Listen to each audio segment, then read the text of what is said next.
ए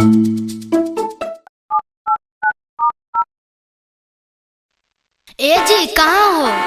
अभी तो रांची में ही आओ। ए जी कल कहला मुंगेर, आज बोलहूँ रांची में। अरे पगली, ड्राइवर के जिंदगी तो तोरा पते न हो। आज यहाँ कल वहाँ, जहाँ के माल लोड होवे वहाँ जाए पड़ो है। ए जी अभी की करहो? आगे पगली, अभी सीमेंटवा उतार के लियो और टरकवा के धो रहा लियो। तो सुना एगो बात बतावहियो, तो सगर जैते रहो हम ना। हाँ। तो जहाँ के जे फेमस चीज है ले ले आई हो। हाँ बोले ना। तो सुनो,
हो हरवा बालाम जी, सीतामढ़ी से सेनुरवा बालाम जी,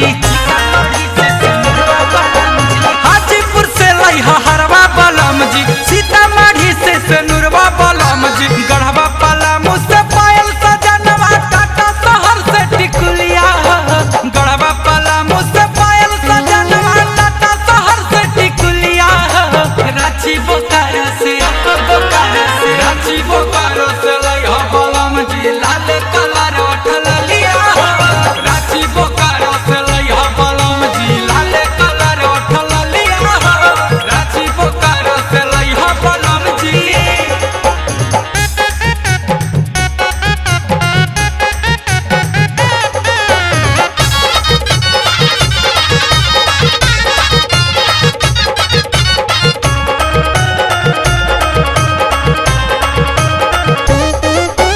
कटिहार किशनगंज से लइहा बाजारवा, गोड्डा गुमला गिरिडीह से गाजारवा,